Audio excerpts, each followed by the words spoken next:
Alrighty folks, welcome back to Miller RC and welcome to part 1 on the SkyWing 60-inch Yak 54 build, or as I like to call the Yak 54s, the Round Cow Warriors, baby.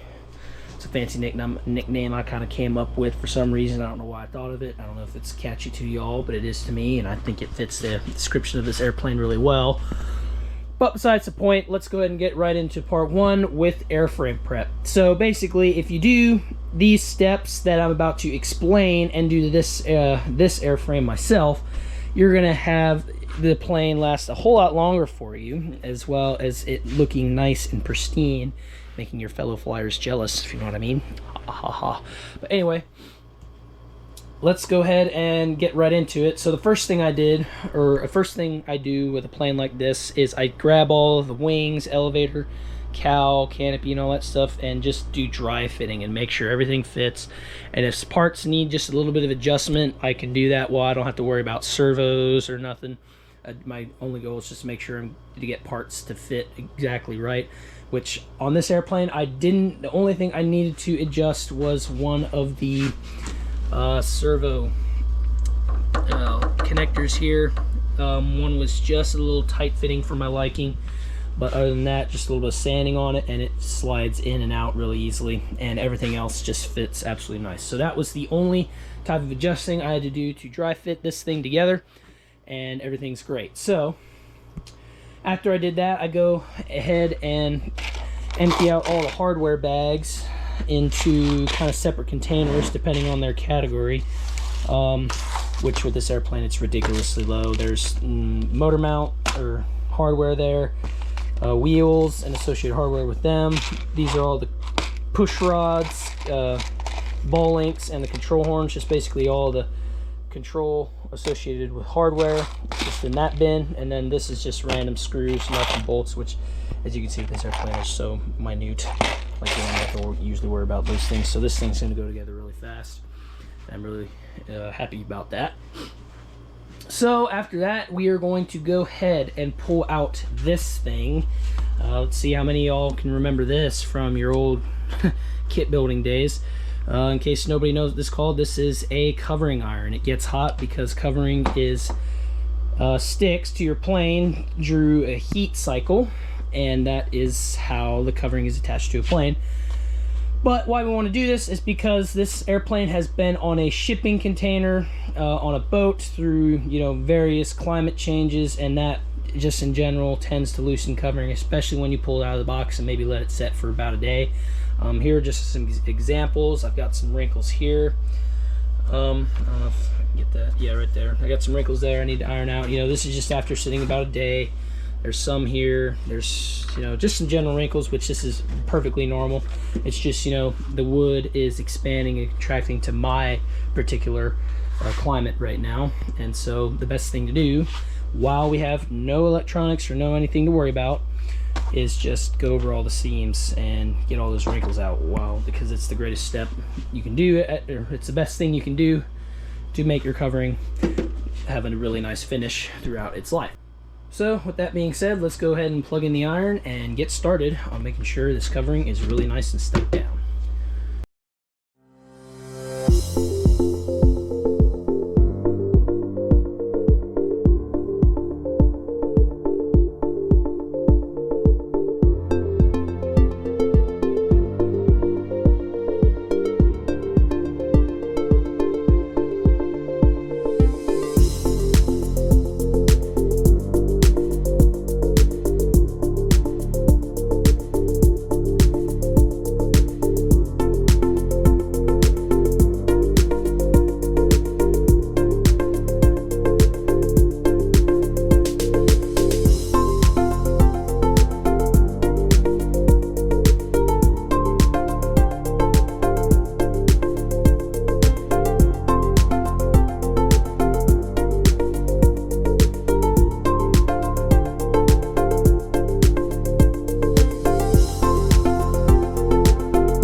Okay, so now that we have taken the iron over all the covering seams, we have ensured that our covering is going to look awesome and throughout its entire lifetime. Next step we're going to do is kind of my own personal step that I've added to these. I've experienced this, and it has almost cost me my laser up there, and let me go ahead and explain. So I was doing my inspection that I do on my 3D planes, and I'll leave a link. I've done a video on how I inspect my planes. You know, every 15 or 20 flights, I just take things apart and make sure everything's still in good working order, like the motor, servos, blah, blah, blah. There will be a video link below to where you can check that out. But anyway, I was doing one of these inspections, and I found that the motor wires, which my laser has the same thing, that there's right here. Now, this reinforcing material is awesome for keeping our airplanes light and strong, but at the same time, it is very sharp. If you run your finger across it, you can feel how sharp it is. And let me show you what it does to servo wires when the angles are just right. Anyway, we take this servo wire and we rub it across here, and look at that. I mean, it is just chewed up. Not good. And this was the same thing that happened to my motor wires. It was almost down to the bare copper wire. So that's not good. Definitely something we don't want. So what I do is I take a needle file here and spend the extra 15-20 minutes this takes. It doesn't take long at all. And just run this file across this whole thing just to deburr it, I guess is what I call it. I don't know if it's dull it or de-sharpen it, but I just take this file and make sure everything is nice and deburred so where it won't fray my wires there. But anyway, let's go ahead and take this needle file over all these sharp edges and get them deburred.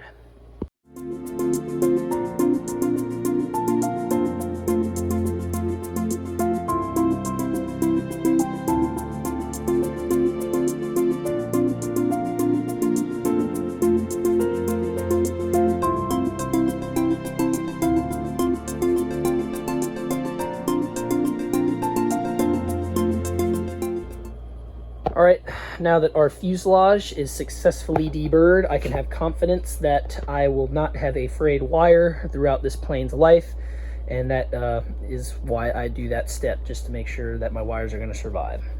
So quick note though is whenever you do run a file across this reinforced material, it does leave a really fine fiberglass dust that you don't really want to be breathing in. So I recommend taking it outside, wearing a respirator. Probably is what you want to do, just to make sure you don't breathe that stuff in. Obviously I didn't because I'm dumb, but like I said, just make sure you're in a well ventilated area before you do it, because fiberglass dust is something you don't want to breathe. And then obviously, as you saw, I blew it out with an air compressor, just because all that dust just gets collected on the bottom of the fuse, and just a quick blast of compressed air, and that all came out of there. So next thing we're going to do is reinforce these joints right here with some thin CA, fuselage joints just like this. I also reinforce areas like this to where I can make a glue fillet. I think that's a good place to you can see where I've already laid some thin CA in there. And then the last thing I do is take the wings and hit the incidence pins with some thin CA. I've seen these come out before just in a normal flight, so I also make sure I hit these with some thin CA just to make sure they stay where we want them to. So once again, this is just cheap insurance. You know, we throw these airframes through the ringer quite a bit, and we just want to make sure everything is glued down. So let's go ahead and reinforce all our joints that we can reach to, which, by the way, you can use these little pipettes to get in some tight areas. Obviously, we can't reach all the way back there. So, I mean, that's the only thing we can do. But basically, wherever we can reach inside this fuselage, it's going to get a drop of thin CA or whatever. So let's go ahead and get that done.